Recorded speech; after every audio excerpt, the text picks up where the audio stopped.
Hi, everybody. Welcome to the second hour of the Santita Jackson Show here on AM 950 Radio, the voice of progressive Minnesota.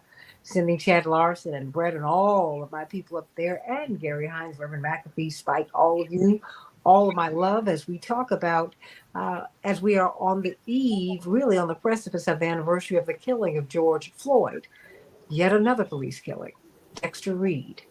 Young man stopped by plainclothes police officers. He didn't know who was rolling up on him. He didn't know what was going on.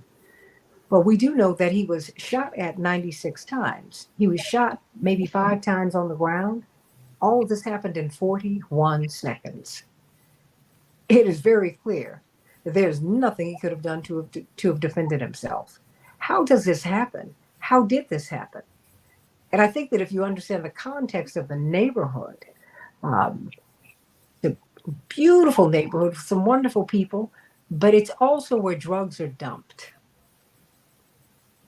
so that white kids from the suburbs can come in and have a place to purchase their drugs. Now, more than whites do, but the overwhelming majority of those who purchase the drugs are white. And they come into a working class, middle class, black neighborhood and they buy their drugs. So there is a whole lot that we've got to talk about with this killing of this young man. Imagine 96 shots in 41 seconds. How could he have defended himself? What was he to have done? And what about this unit?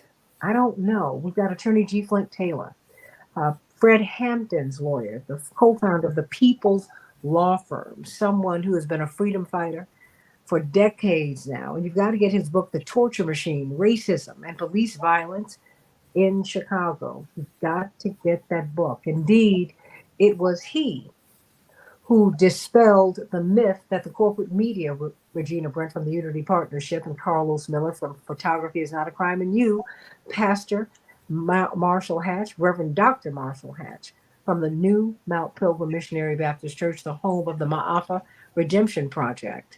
Um, it was he who went to Fred Hampton's apartment and said, this story, I don't trust these folks. Something's not right here. And while the corporate media said that it was a shootout between Mark Clark, Fred Hampton, and the police, it was G. Flint Taylor who went over to the apartment and said, oh no, all of the bullets are shooting in. This was an execution. And in fact, they dragged Fred Hampton out of his bed because he wasn't dead yet. And then, as he was writhing in pain, asking for help, that's when they killed him. Awful. So let me start with you, G. Flint Taylor. 41 seconds, 96 shots. Yeah, it harkens back to a lot of different cases over the years and decades here in Chicago. Of course, you flagged the Fred Hampton case. There's the Laquan McDonald case. Mhm. But it also goes to very fundamental policies of the Chicago Police Department. If we set aside for a moment whether the young man knew these were tactical officers of the police department or not, whether we set aside the fact that did he or did he not himself fire one or more times, we have to look initially at why was he stopped. He was stopped because he was driving while black. He was stopped because he was in one of those neighborhoods that you just described, and he was driving a shiny new SUV that he just bought, and he had tinted windshield. And so, boom, these tactical officers who are fired up to stop and search, stop and frisk, to look for the possibility of drugs or the possibility of guns on young black men, predominantly young people of color. They saw a car that they wanted to stop because of that. They had no probable cause to stop him, but they did. And it escalated from that point forward, and we see a lot of that on the video. You see these officers, one of whom apparently was a rookie, uh, fired some 50 shots herself. I'm not sure whether it was the woman officer or the man officer who was the rookie, but whoever it was fired 50 shots. Now that's a person who just came out of the training academy. I mean, what kind of training are we getting? Or is it in fact they pay lip service to their procedures about being restrained about the use of force when in fact you have an officer who's ready to pump 50 shots at a car? But even more disturbing than whether there was a shootout of some form or not, and I would think that the ballistics tests, the bullets, the bullet holes, the testing of the guns, and all of that would tell us something about that. What is really, really upsetting is you see him get out of the car. You see that he's still alive. You see him crumpled, lying in the back of the car. Obviously, he's not armed at that point. He's not shooting at that point, and they pump 5 or 6 more bullets into him and kill him. And so, whatever you think about what went down before, you have to look at the beginning and the end, and to really understand the significance and how disturbing this incident is and how much it didn't have to happen from beginning to end. And we have to look at these kinds of units that we have, the tactical units. They've had them in one name or another for as long as I've been involved, all the way back to the 60s. And they are the ones who are jumping out of their cars, who are racially profiling, who are shooting first and asking questions later, and who are the ones who are given the pats on the back and the promotions because of the fact that they are taking, quote, guns off the street, and they're making drug arrests in a very small minority of these cases where they're stopping people. And it's similar to what was happening with the stop and frisk in New York, and how a federal judge had to intervene and stop, or at least put an order on the New York Police Department that they couldn't do these discriminatory stop and frisks. And we still have them here in Chicago. And lo and behold, look at what happened last month is an example of that. What is there anything to your to your to your thinking that he could have done? I mean, it seems like he was targeted, Attorney Taylor. Well, I can't really say what's in his mind, and I can't really say what he knew, whether he knew these were officers or not. I know a lot of people who come up in those communities say that whatever the cops tell you to do, you do. And, and you don't do anything that they can in any way interpret in their charged up and sometimes racist attitudes. They can construe in a way that can allow them to pull their guns, can allow them to fire at you. If you take the idea that he didn't know they were police officers and that he was defending himself against a carjacking, then you have a whole other theory, obviously. But it's hard to say sitting here about that idea because we don't know what the young man knew. I haven't seen yet. I've seen the officers have those big flak jackets on. On the back, it says police in huge letters. I don't know what it says on the front. But perhaps he could have just, rolled down the window and done whatever they said. I don't know if that would have saved his life or not. But obviously, they never should have stopped him, and they definitely shouldn't have executed him after he was laying outside of the car. That we know without any shadow of a doubt, without any fear of contradiction with whatever the evidence may show in that 41 seconds between the time he was stopped and shooting broke out and the time he was executed at the back of his car. Pastor Marshall Hatch, you are quite familiar with this neighborhood. Yeah. Why don't you why don't you describe the neighborhood for us? Because I tell you, when you watch the body cam footage, one cannot help but be struck by the fact that this is a neighborhood. The It's a, Chicago bungalows that you see, and more than that, it's like they're at a cross section. And I can only imagine when I think of just the shootings that are happening all around the country, just a random bullet, if somebody's at their window, could kill someone, could seriously harm someone. It's like there was no thought or consideration for the neighbors, for the people in the neighborhood, Pastor Hatch. it's West Garfield Park. It's probably the one neighborhood in Chicago with the most challenges, and a lot of those challenges uh, uh, are because it is a regional drug magnet. Because we allow, law enforcement allows, the city allows it to be a neighborhood where people literally come from all of the surrounding suburbs and a couple of surrounding states, Indiana and Wisconsin, and cop drugs. One year, our community was the number one community in making calls to the police for drug sales, which means the community was trying to fight back with what it had. But somebody's allowed this to be the context. I also want to add when Rahm Emanuel closed 50 schools in Chicago, Mhm.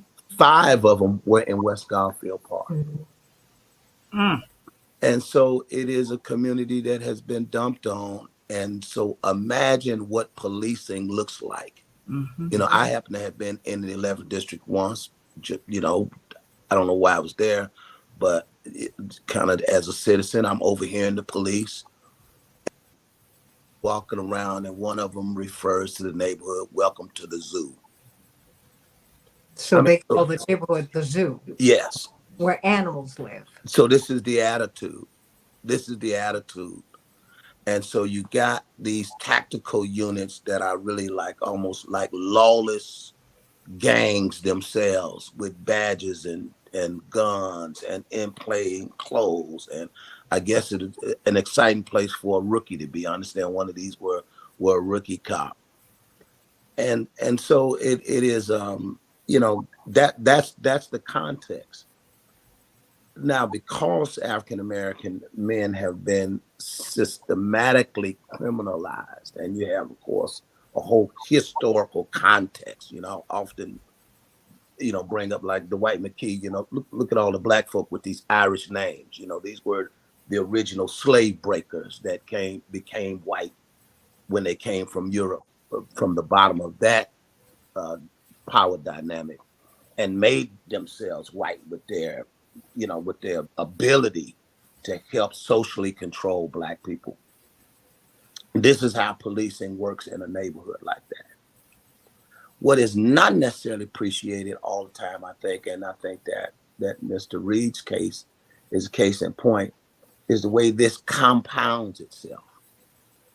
So here's a guy that has a case, a lot of folks driving around with guns, and especially in an America where Second Amendment rights are basically demanded for everybody, apparently, except African American males in particular. Uh, the guy in 40 seconds, he doesn't even have time to think. He knows he's in a pickle, you know. He knows he has a gun, and it professional policing obviously would understand the tension of the moment. Of course, the language is not helping. The way he's been cut off is not helping, and the whole thing just has the air of an execution, because there was really nothing he could have done differently in a rational mind to try to get out of this pickle. I know I've got a gun charge. They don't know. He knows he does. He knows he has a gun. A lot of people riding around with guns. Many people for protection. And so it is really, um, there's almost no sensitivity of what it may feel like to be black humanity in this guy's predicament.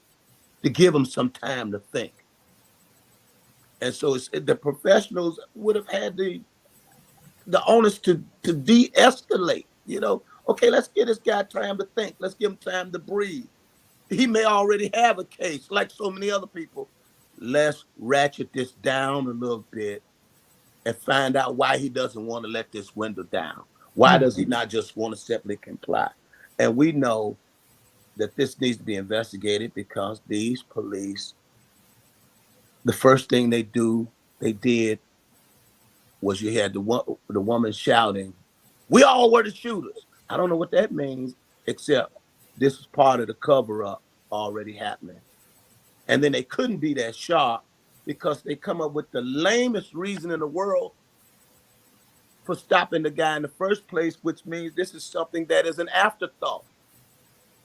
Or a seatbelt. They didn't have time to really put the whole thing together that it made any sense that he's got tinted windows. How do we know whether he had a seatbelt on or not when we first stopped him? So the whole thing, it gives us an opportunity to shine a light on it, to peel back all the layers, and to number one, bring justice for this family and for Mr. Reed, and for us to peel back all of the layers on how little has changed with the criminalization of Black bodies in 2024. And we ought to be ashamed that this is a condition that still exists, that a person has to find themselves in that predicament and try to figure out what their best plan of action is, but you only got 40 seconds to figure it out or you're dead. No, 41. Don't forget that one. 41 seconds. Excuse me. Or you're dead. Or you're dead. And then they shoot you when you come out the car. Well, that's the other thing. Where we're very suspect about even what's been shared. Because in one frame, he's in the car. And then the next frame that we see, he's behind the car laying down, getting shot some more.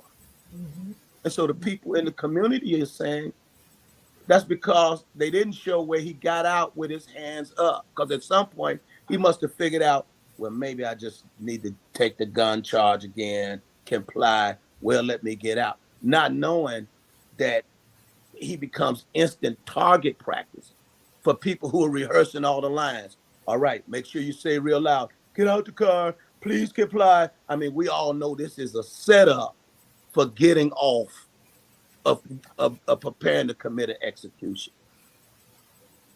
To act as if you just didn't comply. When the fact of the matter is they had all the power, they had the man cornered. This is a human being. He may have something to hide. Let's give him some time to think about it. We got all day. We at work. He really doesn't have to get out of the car right now. Because we got all day to resolve this. And that's the way you would treat somebody when you see yourself or you see your children or your own relative in that predicament. The irony of the Laquan McDonald case, and I've been sharing this, people say, oh, he shot a gun. I don't know if he did or not. I mean, we don't know. Because we know we can't trust what we've been told. That's what we know. The judge that sat on the Jason Van Dyke case had a situation. He got out of the military. He freaked out. He shot a rifle from his second floor bedroom. The bullet went through his neighbor's window. The police were called, and he was going to surrender himself, but he wanted an Irish priest first. And they brought him his Irish priest, and then they talked him off the ledge. He finished law school. That was the judge in the Jason Van Dyke case. That's his testimony. That really did happen. So just shooting a gun don't necessarily get you dead, depending on who it is. And so we need to really honor Mr. Reed by making sure that we find out exactly what happened. And we know we can't trust what we're told.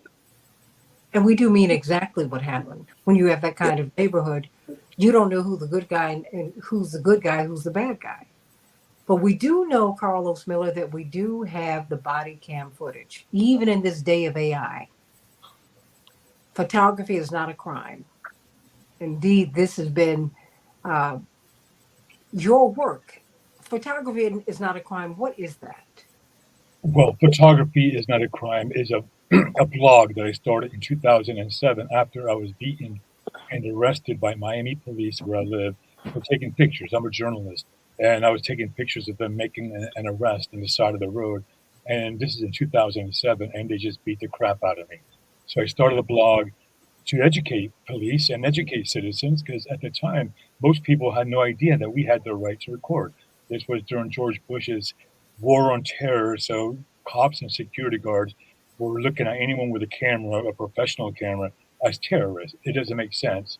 So I started writing about other incidents around the country because it was a big deal. People were getting cameras, digital cameras, and people were getting arrested. I was arrested a total of 4 times over 7 years for recording police. I beat every case in court. And I ran the website for 15 years. I started writing about the police abuse that we started seeing as a result of the cameras. And then before, sooner or later, it didn't take long, a few years into writing the website, that the media, the mainstream media started reporting on these incidents where they were not doing that before. So I stopped running the website in December 2022 after big tech, mainly Facebook and YouTube, basically shadow banned me to appease the government where I couldn't make a living on it anymore. They basically, I had 380,000 followers on the PINAC Photography is Not a Crime Facebook page, but I can only reach like 500 at a time. It's a big deal. They really censored me big time, and they said their excuse, Facebook, is because you are writing about social issues. I never Mhm. wrote any inaccuracies. I never, everything, mostly everything I was writing was based on video. And in this case, I watched all the videos that were put up by the Civilian Office of Police Accountability, and I watched like 6 videos or 5 videos of the body cam videos, and they didn't have their audio turned on until they got out of the car. So we really don't know what they were saying. I don't believe that he was pulled over for the seatbelt. It just doesn't make sense. I believe they ran his license plate and they said, "Oh, this guy has a gun charge, so maybe we can just pull him over and see what we have." Because that stop, the way they did that stop, pulling, cutting in front of him and coming out with their guns, that is what police call a felony stop. This is not a routine traffic citation where you normally get pulled over and the cop walks up to you from behind in a patrol car and you give him your driver's license. This was a felony stop. But they're saying this was for a seatbelt violation, which is really weird because from what I read, and it's a $25 fine. And I also read that the average salary for a Chicago cop is $91,000 a year. So they're putting a lot of resources into it to enforce a $25 fine. It doesn't make sense. It doesn't make sense at all. And then speaking of the District 11, I also read that that has the most use of force incidents by cops over more than a decade. So there was a lot of, I could see why this man was fearing for his life, and and he didn't, because they didn't identify themselves. They came out there with guns drawn. They cut him off, and And they were in plain clothes, Carlos. right, we don't know the cops, and this is a neighborhood where apparently there's a lot of crime, so such actions are probably not uncommon. I also wonder if the cop who was shot, if he was shot by a fellow cop, because they Mm. started shooting each other. I wouldn't be surprised if that's the case, because they say Dexter fired some shots. I didn't really see it. I mean, I'm not denying it. It may have happened, but who knows? And like you say, Santita, is there could have been kids playing in that neighborhood, and they would have been shot. And you hear stories about gang members shooting each other, and then people getting killed.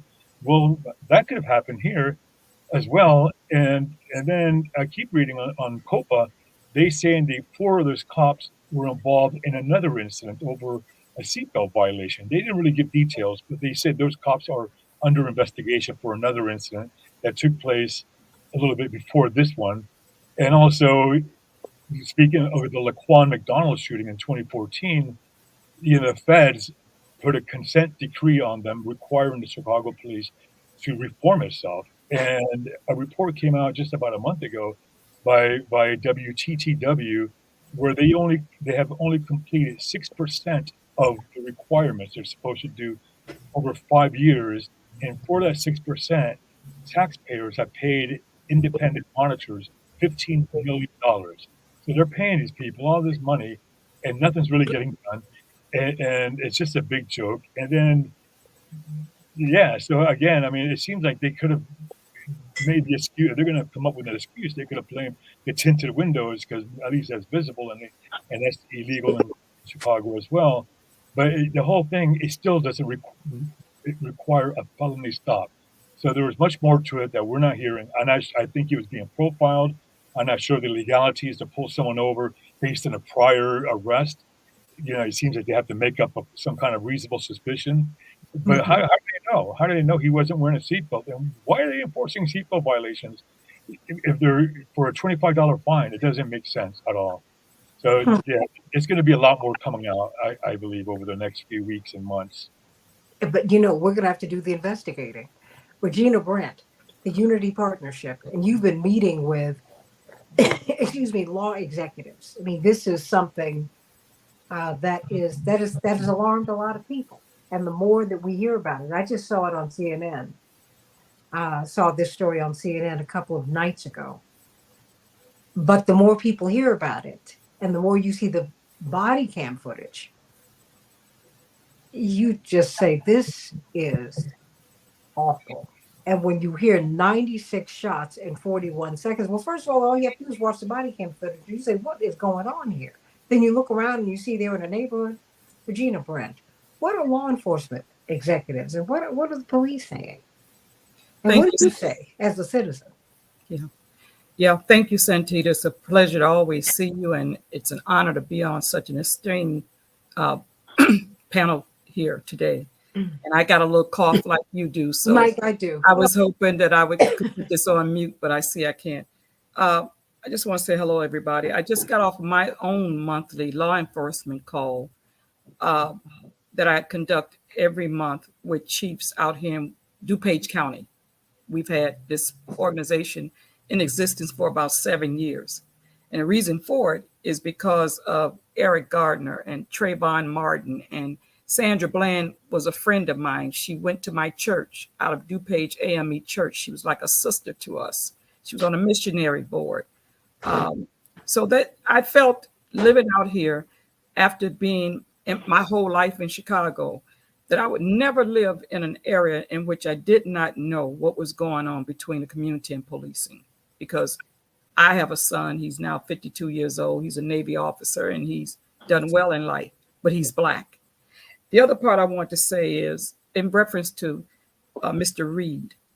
Mr. Reed talked to these people after they shot him or shot at him 96 times while he was lying on the ground.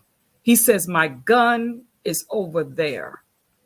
This is how strong this man was to be able to survive after 96 shots. I also heard where 2 or 3 officers shot and reloaded their guns.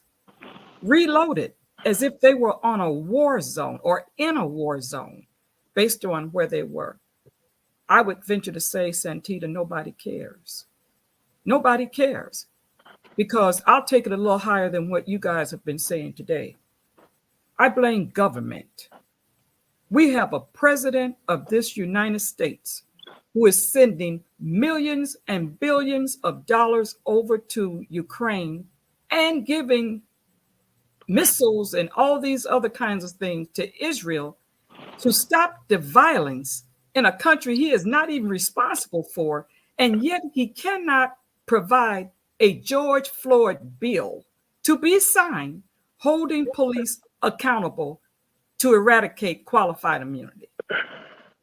And if it doesn't happen from a federal level, this is all obsolete what we're doing here. Unless, like you say, Santita, we reinvent a Russ Ewing.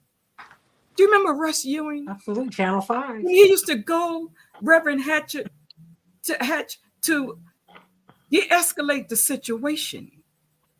I told the officers today, there has to be some type of preventive measure that will stop from a mental health point of view. They're going to have to utilize the agencies that have been put in place since HB 3653, which is the reform bill for police. Where's Gillespie? Why aren't we hearing from the Attorney General's office? Why is the mayor standing up there by himself yesterday without any questions from anybody else? Right, wrong, or indifferent, this young man is living in an area where he feels compelled he has to carry a gun. When I come into Chicago, I'm born and raised native. 59th Street is where I was born. Stayed there my whole 60 years before I moved out here to the western suburbs. And yet, I am afraid to come into the city, but I'm not just afraid of my people. I'm afraid of the police as well. Because I asked them on my call today, how do you know there's a gun in the car, or even there's a person that's driving without a seatbelt if he has tinted windows? How can you tell that? And I was told by friends of mine who are police officers, TAC units don't even conduct traffic violations. So as you said, Mr. Miller, why was he pulled over in the first place? Just because the area is known for drug use and drug. Listen, we just had a drug bust out here off the 88 in Naperville called Top Golf. State's attorney busted some dudes that brought drugs out here, and they've been running a ring of drugs out here for a minute. You know why? Because it's gotten so criminally in Chicago that when they do come from out here to pick up their drugs, they may be killed, carjacked, or whatever. So now they're allowing them to bring the drugs out here. But I want to also say, I just attend the Valor of Awards for first responders. If you've never been to one, you need to go. And it's heart-wrenching to hear firemen lose their lives and police officers lose their lives unnecessarily. But I would be remiss if I didn't have some kind of feeling from looking at CNN, as you said, Santita, to see a Black kid being shot down 96 times. And that's why I felt compelled to conduct my monthly law enforcement meeting the way that I did today, because I'm holding everybody accountable. You know why? Because our young people are holding us accountable. And we must come up with some kind of remedy, solution. We must march. We must get back out there like this one that's up here in my cabinet, Naomi Ruth King, who just passed away. I went to her funeral. Your dad prayed for her at her bedside, Santita. I called him. He prayed for her before she died in the hospital, in a Jewish rehabilitation center before she died. She had been here 3 years in a row. And we should let everyone know this was A.D. King's wife, Dr. King's brother's wife, his sister-in-law. And Dr. King's brother died a year after his brother had been killed in 1969 under mysterious circumstances. All right. No, yeah, I just had your parents, your mother talked to her, and so did your dad. He prayed for her.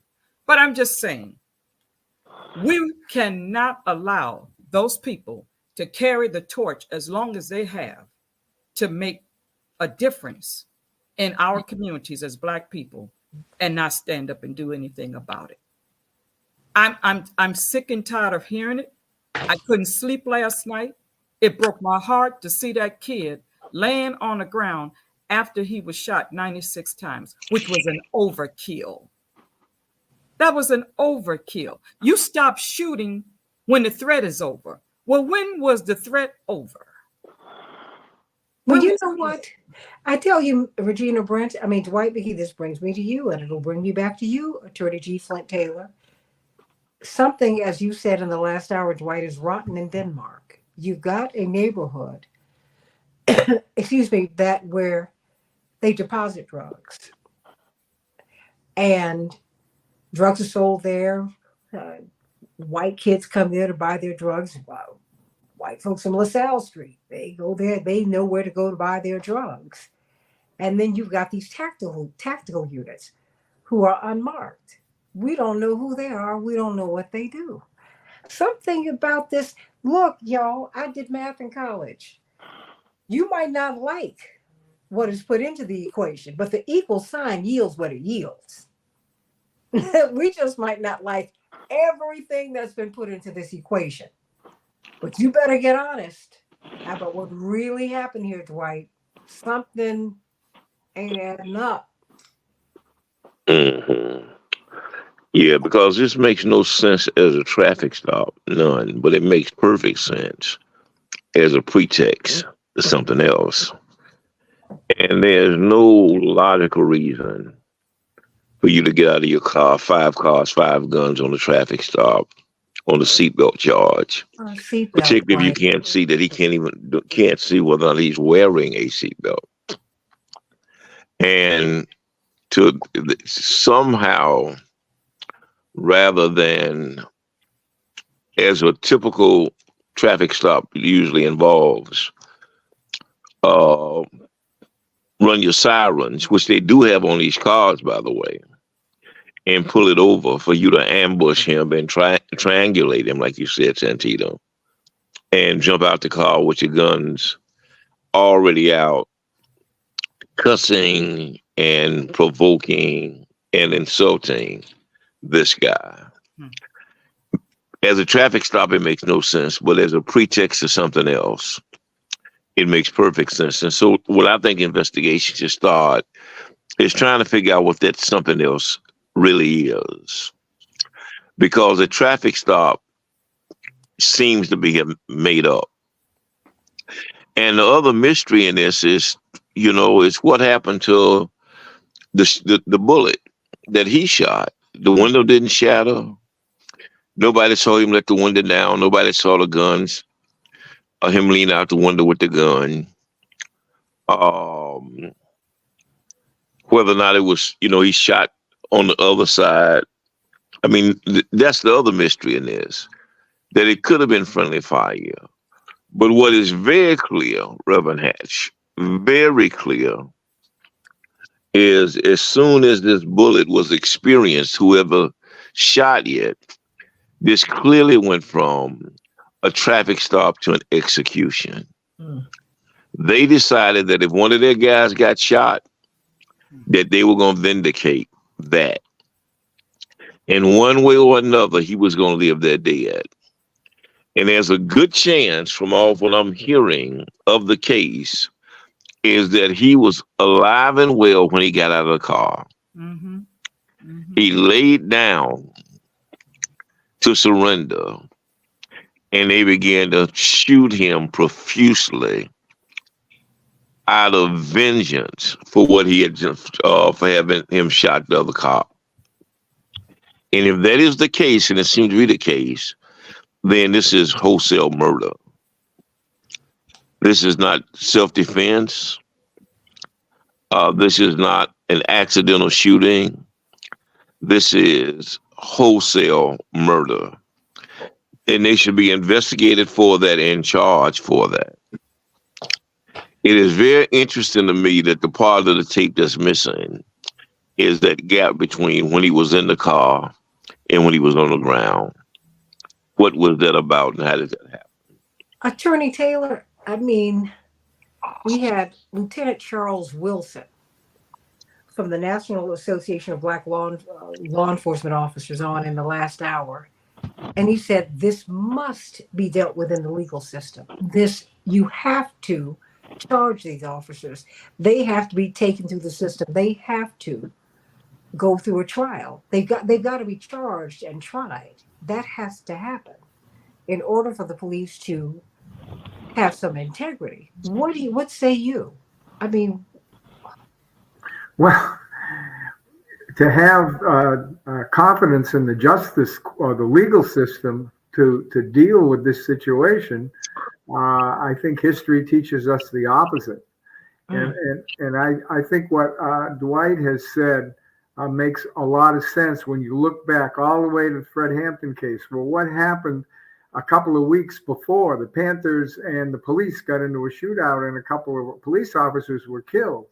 And so that raid partly was just total vengeance, total retribution that the police felt for one of their own, two of their own being killed. And you look at the torture of the Wilson brothers, and what was that about? That was about some white cops being killed. And so they tore up the entire south and west side of the city of Chicago looking for those guys and brutalizing and torturing people. And then, of course, when they got the Wilson brothers, they tortured them to within an inch of their lives. And that was all about retribution. That was all about you shot our cops, so we're going to take care of you. So the point is, whatever they thought, and whether that was a friendly fire that got that one cop that got his hand shot, or whether it wasn't, your point is very well taken, that by the time that they had him out on the ground, and he didn't look like he was on his last breath when they started firing at him on the ground, that becomes, from whatever it was before, to an execution, and that it has vengeance and retribution on their minds. And that's something that is so prevalent and has been so prevalent as part of the code of silence in the Chicago Police Department. It's a cultural thing. And that is completely disturbing. And I don't know whether what Kim Foxx is going to do about this, what the federal government's going to do about civil rights violations. We also know about qualified immunity in terms of civil cases that are brought, and how the cops can hide behind the qualified immunity defense. So if I wouldn't go on one of these betting agencies right now and put my money down on that these cops are necessarily going to go to jail, that they're necessarily even going to be fired. Now, maybe they'll focus on the one or two cops that fired at him when he was on the ground and fire them and perhaps even prosecute them because of just how outrageous that action is. But I hate to be skeptical about what the legal system, what we can hope for from the legal system, given the past history of how it's performed in cases like this. I mean, but in the neighborhood, Pastor Hatch, I mean, how will people react? You know, because I just get the sense in America today, everyone panel, it just feels like things are very tense. If you want to know where Trump is coming from, Trump is speaking to an anger and a discontent out here. You don't have to like him, but this is what he's doing. Okay. And so is Robert Kennedy. So is Cornel West. And what's really happening out here at your peril, Pastor Hatch. You know, No. I can't help but think about that child who gave us, she was a 17-year-old child who had her 9-year-old cousin with her. She's walking down the street in Minneapolis and she sees George Floyd on the ground. She says to this baby, she's a baby herself, "You go into the store, I'll come and get you." At 17, her lived experience told her she needed to pull out the phone, and she didn't want this 9-year-old to see what she had seen. And we keep acting like these kids in West Garfield and in Compton and on the South Side and all over America are not seeing this, Pastor Hatch. This is horrifying. They know what's going on in that neighborhood, and they know who is helping to move the drugs through the neighborhood too. And it's not all the people in the neighborhood, and you know it.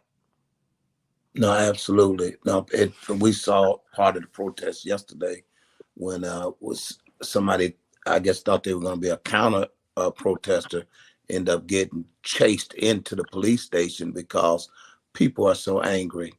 And this, of course, just ratchets up the anger and the response. I've been the pastor there 30 plus years. It's been an interesting place, a vantage point to see the American empire, from the absolute bottom up in the 11th district. What the year that Chicago led the nation in murders, the 11th district led the nation. The beat where our parsonages led the district, and so it was statistically the most violent place in America one year. Mm. I had these kids. I was only supposed to get one group, but I ended up getting 6 groups for 6 years, called Mission Year. So these were predominantly white kids, almost 100% white. I think I had an Asian kid once. And they raised money in their local churches somewhere in America. And they would come live in West Garfield Park, be a member of New Mount Pilgrim Missionary Baptist Church, live in the footprint of the church, and then volunteer somewhere in a school or after school program, whatever. And they lived there literally, it's 12 months. 1 month is sort of orientation, and then the rest of it they live. And it was called Mission Year. What was incredibly interesting? They became neighbors to everybody in the neighborhood in that time. They were volunteers. Their experience with the police, number one, I remember one of the kids, mentioning they would stop by the police every day. And it was like, again, the animal thing was put out there. Why are you here? They thought they were going to cop drugs. And then when they found out they were doing these missions, don't you know you can't help these people? They're animals. By the end of their mission year, these kids were white from the rural places, predominantly white communities for the most part, churches. They felt exactly about the police as their neighbors did. Mm. Every one of them kids left that community anti-police. I told them, wherever you go, just take your lived experience with you. And it just says something about if we don't fix these kind of situations, it's not racial at the end of the day. It's really fascism. Mm-hmm. Nobody is going to be safe when we are not respectful of people's, constitutional rights and humanity. But that is just an experience that I've had being a pastor there. These kids, I had 6 different groups, 10 to 12 kids in each group. And to a person, after a year, they viewed the police the exact same way. They came there thinking one way because of their experience in white communities, but they left there feeling just like their neighbors. And it just, it's just, it's an interesting dynamic that we have an opportunity here with the tragedy of Mr. Reed to really open this up and show what really happens in a community like this, which we see the videotape, but the context, the story behind it. That's what, one of the things that we want the investigation to be open, transparent, and independent. We don't trust COPA. We don't trust any of the alphabet soups in the city. It really needs to be an independent investigation that is not connected to government. You know what? I've got about, Dwight, I've got about 3 minutes here, and I want everybody to get at least 30 seconds. And if you don't mind, I'd like for you, would you make your closing statement now? Yeah, I was going to say I would like lawyer and Pastor Hatch to see how many of these tactical stops happen in Greenwood, Mount Greenwood, and Beverly, where the police themselves live. I know they have, crime issues over there. They're not free of crime.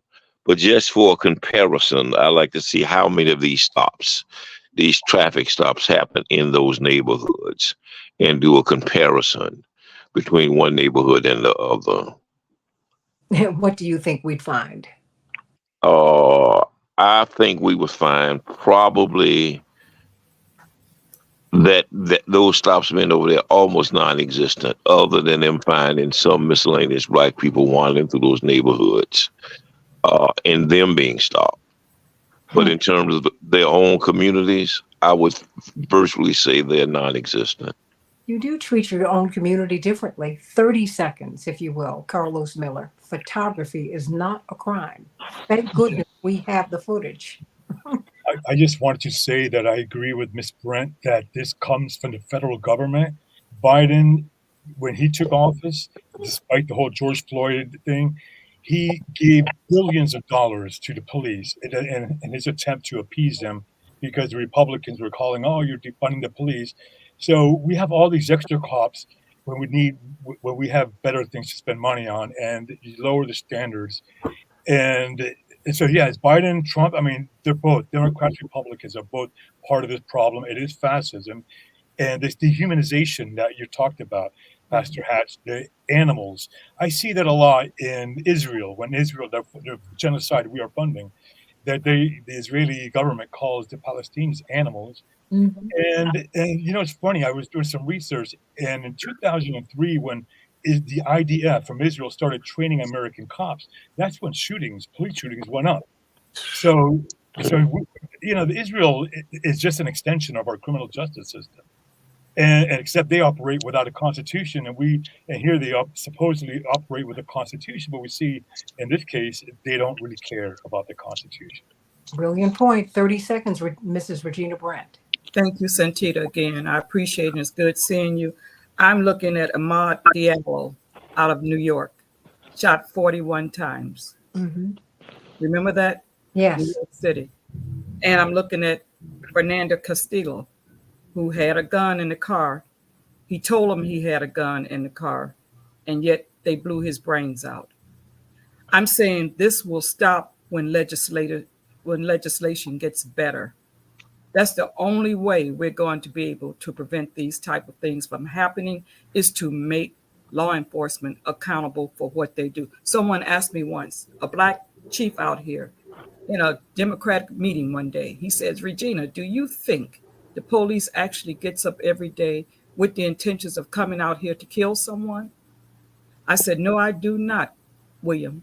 But what I do think is that the police gets up every day with the intentions of putting someone in the place to be killed when they disrespect a citizen once they approach them. So yes, I strongly believe that we need another Rush Uring. First of all, we need legislation, and we need to have the police departments to teach their people our history and Yes. how bounty hunting came about right after slavery. Excuse me. Right after Excuse me. slavery. That's what Well, we do. and you have to have people who actually care. Attorney G. Flint Taylor, the People's Law Firm, please, you close us out. Well, I really appreciate being with all of you and hearing all of your views, which I totally agree with. But I also want to say, taking it one step beyond, given my history and seeing that some of these solutions, as well-meaning as they're supposed to be and are, they don't really have the impact. So perhaps we should consider what many of the young people are saying, which is defund the police and ultimately abolish the police, and take that funding and put it into mental health facilities, and take that funding and put that into education and put it into other alternatives for our communities. And that, I think, is something that is an aspiration for all of us.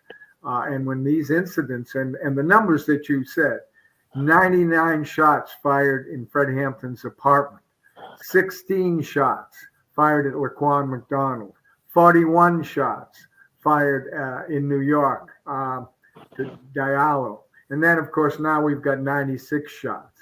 So those numbers tell us a lot in terms of the history of all of this and how we need to find new solutions to some of these problems that have been through our entire lifetimes. Well, you know what? I tell you, I thank you, panel. I think we've got a lot of work to do. I'm sending everyone so much love today, particularly the Reed family and the family of the police officer who was shot. Um, there are no winners here, but we can win if we get at the truth. And if we decide that we are, as Dr. King said, that we're going to have a peaceful revolution. Are we going to have, we have got to have the strength to love. And when you start seeing someone as yourself, you treat them very differently. May God be with you, Dexter Reed. 96 shots in 41 seconds. It's not right, everybody. And then shooting them in the neighborhood. That neighborhood, somebody could have been killed. It's not right. Sending everybody so much love today. I'm Santita Jackson. Stay tuned for the rest of the great lineup here on AM 950 Radio, the voice of progressive Minnesota. God bless.